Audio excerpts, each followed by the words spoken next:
पावसामुळे शहरातील ज्या सखल भागात पाणी साचते अशा ठिकाणांची पाहणी महापौर शर्मिला पिंपळकर यांनी अधिकाऱ्यांसमोर केली. अतिवृष्टीच्या काळात सखल भागात पाणी साचून नागरिकांची गैरसोय होणार नाही या दृष्टीने योग्य ती खबरदारी घेण्याच्या सूचना महापौरांनी सर्व अधिकाऱ्यांना दिल्या. सखल भागात साचत असलेले पाणी पंपाच्या साहाय्याने नाल्यात सोडण्याच्या दृष्टीने कारवाई करावी. तसेच रस्त्यावरील पावसाळी गटारे पुन्हा स्वच्छ करावीत, जेणेकरून पाणी वाहून नेण्याची क्षमता वाढेल या दृष्टीने कारवाई करण्याचे आदेश यावेळी देण्यात आले. या पाहणी दौऱ्यास शिवसेना गटनेते पवन कदम, नगरसेविका मोनाल पेंसे, उपायुक्त जीजी गोदापुरे, दीपक जिंजाड, सहाय्यक आयुक्त सचिन बोरसे, आरोग्य अधिकारी राणी शिंदे, कार्यकारी अभियंता मोहन कलाल, गुणवंत झांबरे, स्वच्छता निरीक्षक, मुख्य स्वच्छता निरीक्षक आदी संबंधित अधिकारी उपस्थित होते. यावेळी जांभळी नाका येथील पेढा मारुती परिसर, मासुंदा तलाव, वंदना टॉकीज परिसर, चिखलवाडी, भांजेवाडी आदी ठिकाणांच्या सखल भागांची पाहणी महापौर शर्मिला पिंपळकर यांनी केली. पेढा मारुती परिसर, महाजनवाडी हा सखल भाग असल्याने या ठिकाणी थोडासा पाऊस जरी पडला तरी पाणी साचते.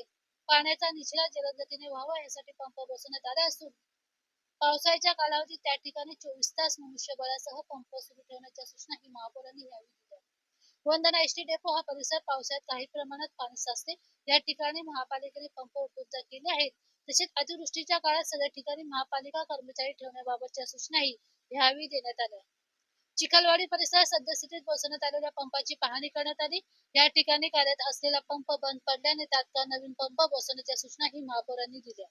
अतिवृष्टीच्या काळात येथील पंप पूर्ण क्षमतेने सुरू राहतील, यासाठी सतर्क राहावे व नागरिकांच्या घरात पाणी जाणार नाही या दृष्टीने आवश्यक ती सर्व काळजी घेण्याबाबत दक्षता घ्यावी असेही त्यांनी नमूद केले. गुरुद्वारा परिसरात मेट्रोचे काम सुरू असून त्या ठिकाणी खणण्यात आलेल्या खड्ड्यात पाणी साचल्याचे निदर्शनास येतात. महापौरांनी तात्काळ सदर ठिकाणी आवश्यक ती उपाययोजना सूचना संबंधित पदाधिकाऱ्यांनी कराव्यात असे निर्देश दिले.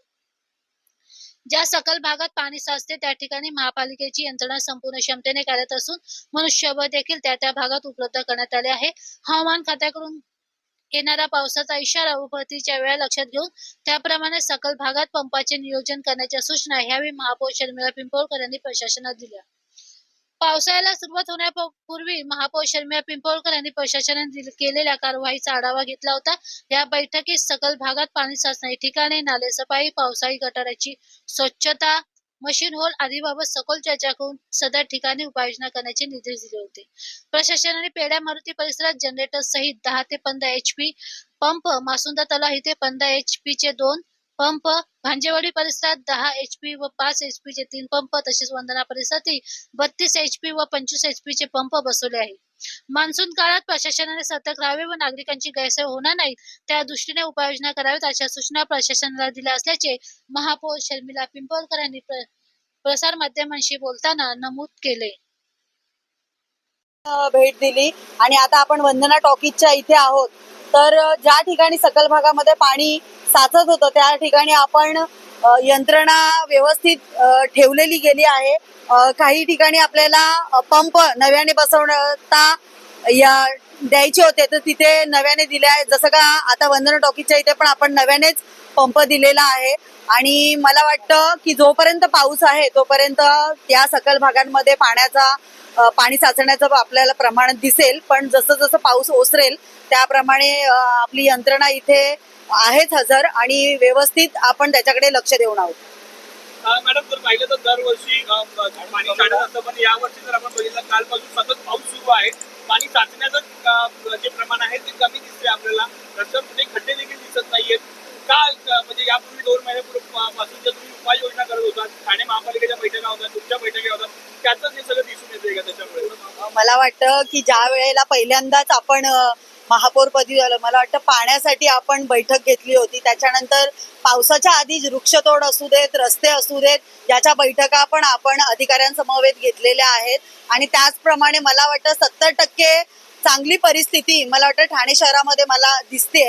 आणि तो आढावा घेण्यासाठी आज रस्त्यावरही आपण उतरलेलो आहोत. ज्या ठिकाणी जास्त प्रमाणात पाणी साचत होतो त्या ठिकाणी मला वाटतं बऱ्यापैकी नागरिकांना दिलासा आहे.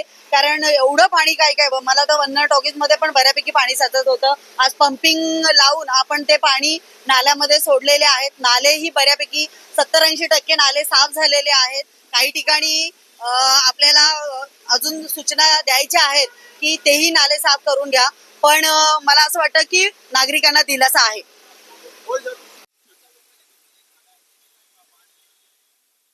दृश्य प्राधिकरण विभागालाही महापौरांनी परवाच बैठक घेतली होती, सूचना केल्या. जे जे धोकादायक वृक्ष आहेत, जे प्रशासनाला जाणवतात, जे वृक्ष प्राधिकरणाला जाणवतात, ते तत्काळ तुम्ही त्याच्यावरती कारवाई करून ते झाडं तोडण्याची कारवाई करा. वाट बघू नका की झाडं पडतील आणि आम्ही कारवाई करू, जेणेकरून मनुष्य हानी आणि वित्त हानी होणार नाही याची प्रशासनाने काळजी घ्यावी, अशा सूचना महापौरांनी प्रशासनाला केलेल्या आहेत. परमनंट उपाययोजना करणं गरजेचं आहे, परंतु सखल भाग आहे, सखल भागाला नियोजन करणं हा एकमेव पर्याय आहे आणि त्या नियोजनामध्ये प्रशासन कुठेही कमी नाहीये. आम्ही त्या पद्धतीच्या सर्व उपाययोजना करत आहोत. सखल भागाला उपाय दुसरा काही नसतो, आपण ती जागा उंच करू शकत नाही, परंतु ज्या ज्या उपाययोजना करायला पाहिजे त्या आम्ही उपाययोजना केलेल्या आहेत. धन्यवाद.